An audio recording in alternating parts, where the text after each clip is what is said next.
आप सभी को जय मसीह की रोशनी विद बाइबल कहानी चैनल में आप सभी का स्वागत है। इस चैनल को लाइक और सब्सक्राइब करें ताकि अगला वीडियो सबसे पहले आपको मिले।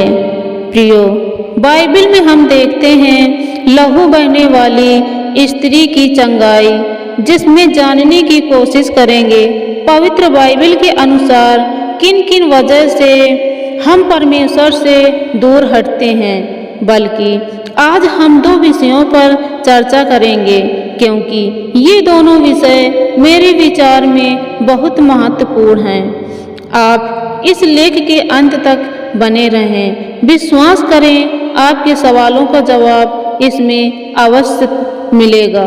आइए शुरू करते हैं। मरकुस अध्याय 5, 25 वचन से 34 वचन में हम इस घटना को पाते हैं। यहाँ एक दुखी स्त्री है जिसे 12 वर्ष से लहू बहने की बीमारी थी और डॉक्टर और वैद्य आदि लोगों के पास जाकर अपना सारा पैसा बर्बाद कर चुकी थी, लेकिन कुछ भी आराम नहीं मिला। प्रियो, वो और भी कमजोर हो चुकी थी। तब उसने किसी से यीशु मसीह के बारे में सुना।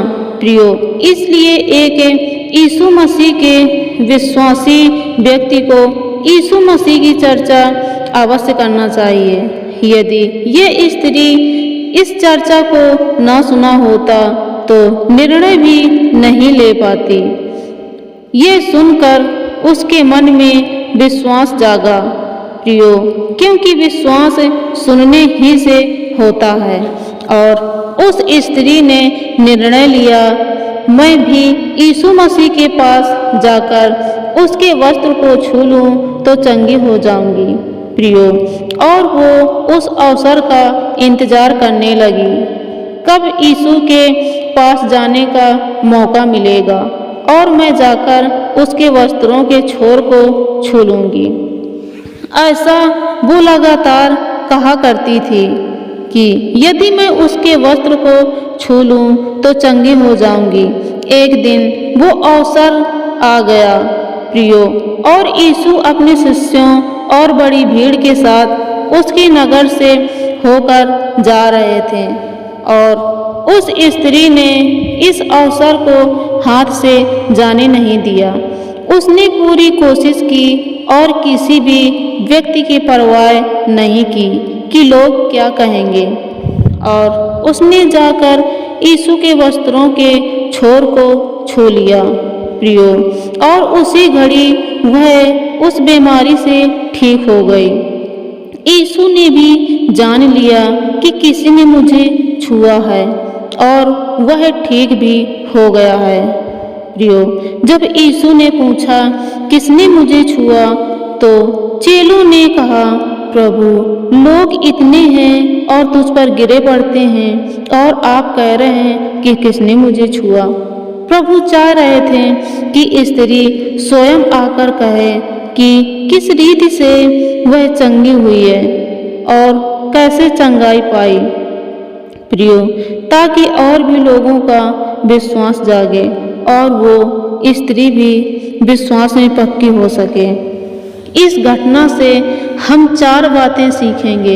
यदि 4 बातें किसी भी विश्वासी व्यक्ति के जीवन में होंगी तो वह कभी प्रभु से दूर न होगा। पहली बात, वो स्त्री डरते हुए, आदर करते हुए आई। प्रियो, चंगाई पाने के बाद वह यीशु के सामने डरते हुए आई। यह डर आदर का था, पवित्र डर। हम अपनी माता पिता का आदर करते हैं तो डरते हैं। उसी प्रकार का डर वो केवल चंगाई पाने के लिए नहीं आई, बल्कि प्रभु के प्रति उसके भीतर एक आदर वाला डर था। प्रियो, बहुत से लोग यीशु के पास केवल चंगाई पाने के लिए आते हैं। उनकी गलती नहीं है, क्योंकि उन्हें यही बताया भी गया है कि यीशु चंगा करता है, आशीष देता है। प्रियो, तो वो चर्च में आते हैं, चंगाई पाते हैं, आशीष पाते हैं, फिर चले जाते हैं, क्योंकि वो इसीलिए तो आए थे और चर्च में पास्टर और अगुए वो यही भी बोलकर सिखाते हैं। दूसरी बात, वो स्त्री यीशु के पाँवों में गिर गई। प्रियो, यह समर्पण को दिखाता है।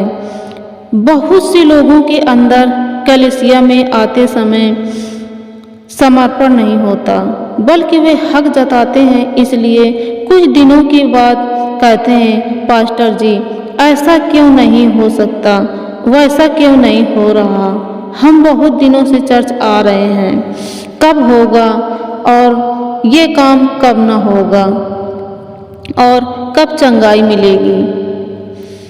समर्पण नहीं है, ऐसा नहीं बोल पाते कि चंगाई नहीं मिली तो भी हम यीशु ही को मानेंगे, इसलिए ऐसे लोग जल्दी वापस हो जाते हैं। तीसरी बात, उस स्त्री ने अंगीकार किया। प्रियो, एक विश्वासी गवाही वाला विश्वासी होना चाहिए।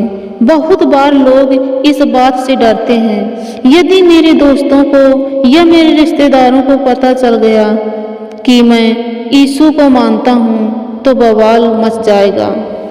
प्रियो, मेरे दोस्त मुझसे दूर हो जाएंगे, मेरे रिश्तेदार मुझसे रिश्ता तोड़ लेंगे। डरपोक मसीह हैं। ये स्त्री ने सबके सामने आकर सब कुछ बता दिया। चौथी बात, यीशु मसीह ने उसे बेटी कहा, प्रभु के साथ एक रिश्ता। प्रियो, जब हम प्रभु का आदर करते हैं, उसके प्रति समर्पण रखते हैं और उसकी गवाही देते हैं, तो प्रभु भी ऐसे लोगों के साथ एक संबंध रखता है।